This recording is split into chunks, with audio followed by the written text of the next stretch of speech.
Okay, so here we're going to be looking at the speed training overview. So just going to discuss a little bit some of the general guidelines as far as sprinting is concerned and true speed development and some of the different drills that you can use in order to do this. Obviously, the best drill is to just sprint, but at the same time, there's some other things that could be included as well that can assist in the development of speed for both track and field athletes and for non-track athletes, because as we all know, in sports that involve cyclic sprinting, speed's an important aspect. And while a lot of athletes that play other sports will never have the same straight ahead speed as a track and field sprinter will, speed a lot of times does end up, kind of being one of the qualities that a lot of the other athletes that play field and team-based sports needs to develop and is important for their success.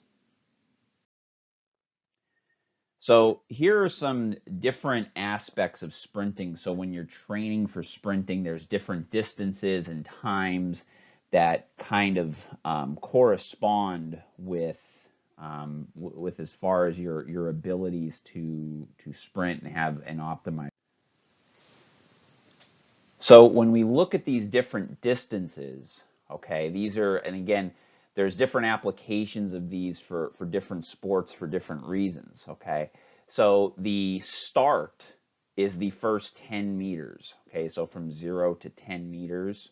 Acceleration, you're looking primarily being in the first 30 meters, so from 0 to 30 as far as your distance. Now, we'll talk a little bit later on, more advanced track athletes will accelerate out much further. Your field-based sports, there doesn't tend to be the distances that enable them to go out further than 30 meters from an acceleration perspective. So acceleration, we look at being the first 30 meters.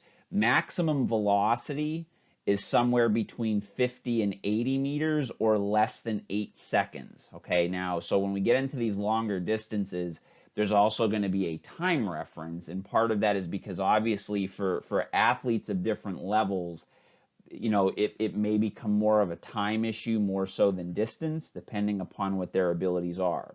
So max velocity, 50 to 80 meters, and that's less than 8 seconds, and that's going to be when you have your pure alactic or your ATP PC system working up to that point. Speed endurance is from 80 meters out to 150 meters or 8 to 15 seconds. And these distances tend to start to get into, particularly when someone's running at their maximum speed or they're trying to basically run as fast as they possibly can. They will start to be using their glycolytic system at this point. Special Endurance 1 is 150 to 300 meters or 15 to 45 seconds of activity. Okay, that's Special Endurance 1. Special Endurance 2 is 300 to 600 meters, and that will typically be greater than 45 seconds. Okay, so just to review again, so I'll run through all these one more time. The start is 0 to 10 meters, acceleration 0 to 30, max velocity 50 to 80 meters or less than 8 seconds of work, speed endurance 80 to 150 meters, 8 to 15 seconds of work. Special Endurance 1, 150 to 300 meters, or 15 to 45 seconds worth of work. Special Endurance 2, 300 to 600 meters, greater than 45 seconds. Okay, so that's your general sprinting guidelines. Again, that has been put together by expert track and field coaches and is typically used for that. So, and again, there's carryover to the field-based sports as far as when you start to program your distances. And again, I'm not so much concerned about the programming aspect right now. I'm just concerned that you understand the means by which this gets accomplished. So one of the more valuable things that can be used to enhance speed and are actually underutilized in a lot of respects, are what are called your power speed drills. So, and you've probably never heard the term used before, but you'll probably recognize a lot of the drills that get utilized to do this. So it acts as for a couple different reasons. It acts as a neuromuscular stimulus. Remember, again, sprint work is a very highly is very highly stressful to the nervous system, uses a lot of activity from the central nervous system. So it's important to, utilize drills in developing the skill to sprint. Sprinting is a skill, okay? There's technique to it. So these drills could act as a neuromuscular stimulus to work on the movement skills related to sprinting. They're most commonly used as a warm-up. There's certainly other applications of these drills that we're going to talk about, and we'll make mention of those. And essentially, as I had talked about, these are basically elastic reactive drills, and they have kinematic similarities to sprinting and movement skills. So what that essentially means is that there's movement qualities that are similar to the techniques that you see with sprinting. That's a kinematic similarity. So kinematic describes motion without respect to force. So, it looks at, like, for instance, joint angles, joint movements, those sorts of things are beneficial, and you can see that with some of these drills that we're going to talk about. Another important thing to consider when you're looking at speed training, and I'll include agility training with this. I had you guys look at the article on agility training, and hopefully it made you think a little bit about the utility of some drills and certain things that are commonly used, and what skills they actually do develop as far as agility is concerned. The biggest goal, and this is the thing that tends to get missed a lot when developing speed, is the goal is to increase the alactic envelope. Now, what that essentially means is you're improving on alactic abilities. Speed is an alactic thing. If you're trying to run as fast as you can, you need to develop that ability. What ends up becoming the problem is that a lot of coaches do too much intermediate energy system conditioning, which isn't done at full speed. Again, there's a difference between running at full speed and trying to run with full effort. Okay, so for instance, if you run a 300-yard shuttle and you run multiple, you're not running that at full speed. You might be trying to run it as hard as you can, but you're not running it at full speed. So the goal with speed training is to develop the alactic envelope. Now, there's a plyometric carryover. We're going to talk about jump training later on, but the elastic response that you get from plyometrics and the explosive strength work that you get out of that will carry over to your speed work, okay? The primary way to develop speed is to sprint, okay? And you have to look at the distances covered primarily in most field-based sports. Most field-based sports are dominated by acceleration, because if you look at the distances that you have to run, the primary distances ran are covered under acceleration. So it makes acceleration a very important skill. Do some athletes in some positions get into that maximum velocity phase? Sure. The thing to remember is in field-based sports, that tends to occur a lot earlier. Typically for those athletes, for instance, in soccer, they run max velocity between 30 and 60 meters. Okay, and that's common in a lot of the other field-based sports, just because if you think about it, you don't really run in a straight line for a long period of time in any of these sports typically. When you look at soccer, lacrosse, basketball, depending on the size of the field and what you need to do, you're not hitting that maximum velocity distance running in a straight line very often. They mention a little bit about agility drills. Again, there's limits. So the primary limit to a lot of agility drills, if you recall from the article, is that they're all pre-programmed. Now, that's not to say that change of direction drills aren't an important part of training to a degree, because what they do teach are some of just the mechanics and everything related to change of direction, which is important. But in the end, they have to be able to, one, have the qualities of the muscular system, the ability to utilize the different types of contractions to do agility, concentric, isometric, and eccentric, coupled with reactive abilities, and reactive abilities meaning that to be able to respond to stimuli while they're playing a sport. So again, not only do you have to be able to change direction, but you have to typically be able to react to things that are happening around you, and that's an important component of agility that sometimes gets left out when people are just doing pre-programmed cone drills, and the ladders, if you will, which again, ladders really don't develop agility the way people say they do, and we'll have further discussion as to the reasons behind that.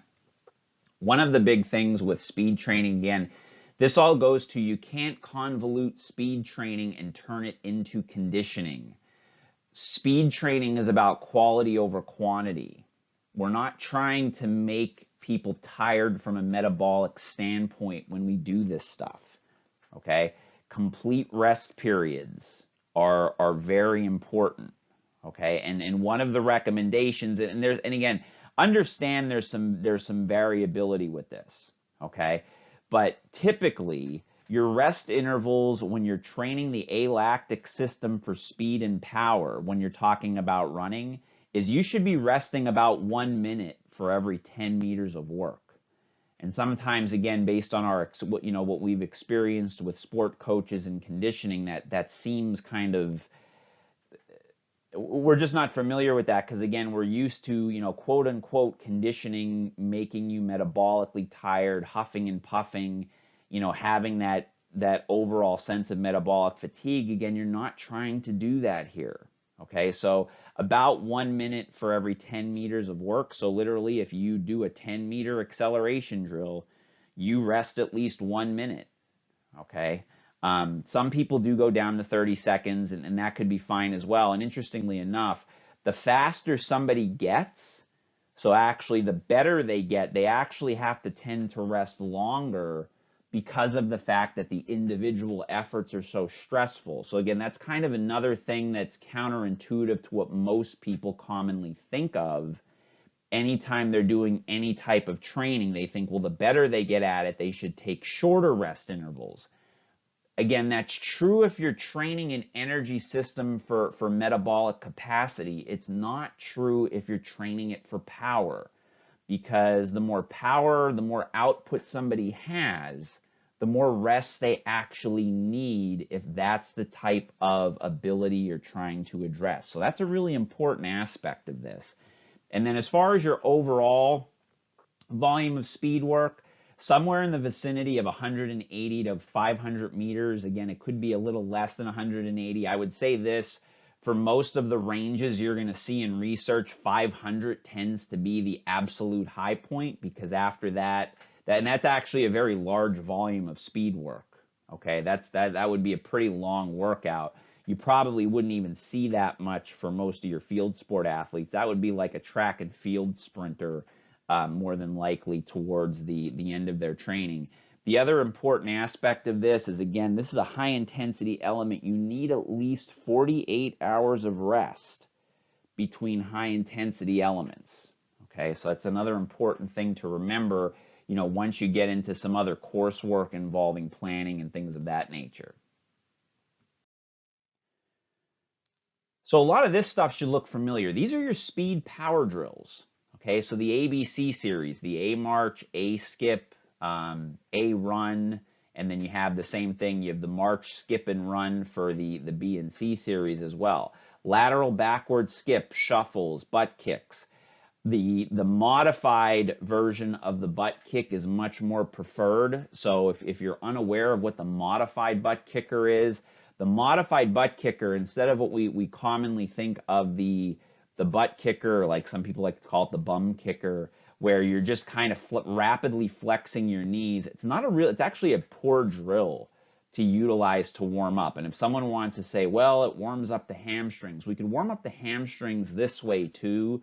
And it actually has greater carryover, because it actually replicates more of what happens in the running cycle. with the modified version here, what you actually do is instead of just rapidly flexing your knee, what you do is you actually flex your hip in addition to flexing your knee. So you do the same motion as far as bringing your heel to the back of your thigh like you would with the traditional version, but you actually flex your hip as you do it. And what that actually replicates, if you ever look at a freeze frame of somebody running, it actually replicates what you actually do when you are sprinting. So that's what makes it a better drill. You're not just shortening the hamstring with the hip and extension because you don't run that way. So that's a better version to do and will actually have greater carryover. Straight leg bounds, other bounding variations, hopping variations, backwards runs. And again, these could all be used for various purposes. They can be used as a warm-up. They could actually be the speed session. A lot of my experience working with youth athletes, just going through the A series, that's a speed workout for them. They could be used in tempo for conditioning purposes. They could also be used in rehabilitation. They're severely underutilized in rehabilitation. For those of you going into athletic training and physical therapy, please, when you start to practice, utilize these drills early to return people to running. We'll talk about this more in class and how they can be used. But the A and B series for, when you're dealing with hamstring strains are severely underutilized as far as being able to rehabilitate somebody from injury.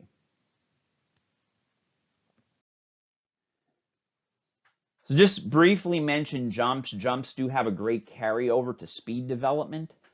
They help with that elastic reactive response. Certain jumps are better for different aspects of running. For instance, when you're talking about improvement in acceleration, so say you're really working on acceleration with an athlete, you want to utilize jumps that require greater knee and hip flexion angles, because that's essentially, if you look at acceleration, that's essentially what you're looking at as far as the kinematics, if you will, to that part of running. Whereas if someone's starting to transition into a little bit more of max velocity, if that's specific to what they're going to be doing out on the field, then you would utilize more elastic reactive types of jumps that don't have as great of knee and hip flexion angles.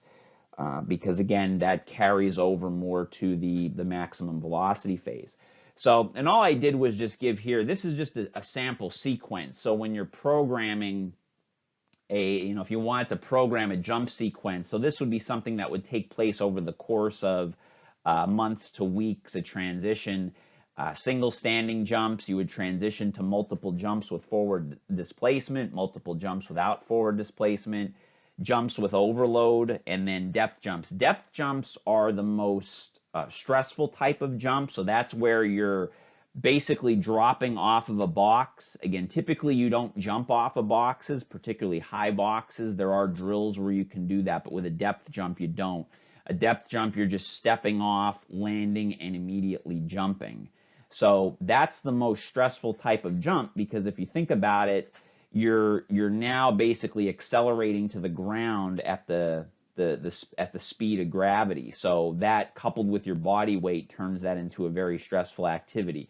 So this is just one sample sequence. We're going to talk more about jumps, and I encourage you to look at it's part of your reading assignment to look at some of the jump variations in the textbook. But we'll talk more about that and what it means for some of those different variations. Then the role of weight training. Okay, so weight training and speed development is important. Now, it's important for different types of athletes depending on the levels for different reasons. So when is it most valuable? The role of actual pure strength development will play a much bigger role in speed development earlier on in the training process with somebody who's a little bit more of a novice. The reason being is, again, when you're talking speed development is all about time-dependent force. That means you have to apply as much force as you can within a short amount of time. Okay, so there's two factors there. There's force and there's time. So when you're talking someone who isn't as doesn't have as much training experience, the force aspect tends to be in most instances what their weakness is the most, if you will. So in other words, they can't apply force. So the actual development of strength will carry over to their speed work more. So for instance, a lot of the athletes that I've dealt with, just with where they're at in their training life, if you will, they do tend to get faster just by getting stronger. Okay, now that's when you'll have the greatest carryover for that.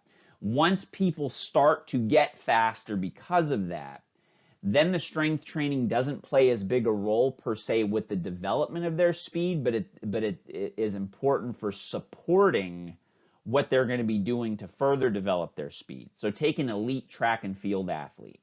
Okay, if you take an elite track and field athlete, meaning they're in the Olympics, okay, and they medal in the Olympics, that type of individual will still strength train, and it's important for them to strength train. However, what they're going to get out of strength training isn't so much making them faster, but what it's going to actually do is support their other training, meaning, helping them from an injury prevention standpoint, enable them to do the sprint work they're going to do, because what's happening is they're so fast at that point, the improvement in force doesn't carry over to the strength, doesn't carry over from the strength work as much.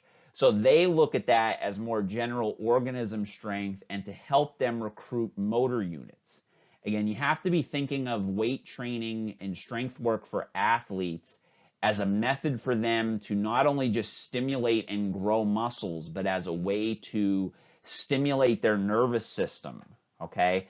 And, sprinting is one of the most stressful things that you can do. So both from an orthopedic standpoint and from a central nervous system standpoint. So it's important that we find other ways to stimulate the nervous system that won't stress the system as much. So that can be done through weight training and things like that as well. So strength training plays a role. It's just what it does as far as impacting speed will be different based upon the individual's qualities. Again, motor unit recruitment. So these are all high intensity activities that will help recruit motor units. Obviously, maximal sprints, and when we say maximal sprints, we're talking sprinting at greater than 95%.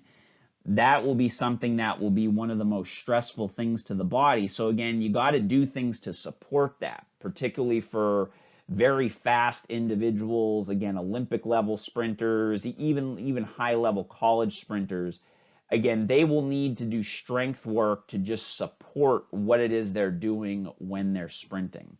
So these are all high, high, what we'd consider high intensity efforts that you would need, appropriate rest from. So maximal sprints, explosive throws, jumps. Now, jumps can be low intensity depending upon the types of jumps you're doing.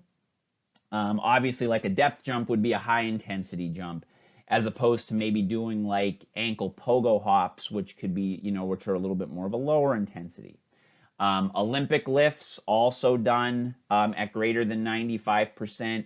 Then you also have your deadlift, squats, and bench press. Now, they're considered high intensity after 85%. So a lot of times people will say, well, why are Olympic lifts at 95% considered high intensity, but these lifts at greater than 85% are? That's because typically you do more weight with the deadlift, squats, and bench press. So we consider those high intensity elements then at that point. Okay, so these are high intensity elements that obviously the maximal sprints are direct carryover, but then there's these other efforts that can be done to help in supporting sprint work, or possibly making somebody faster depending upon the dynamic correspondence there. So that ends this discussion. We'll expand further on this in class and maybe look at some other drills. Again, make sure that you do the corresponding reading related to this in your textbook.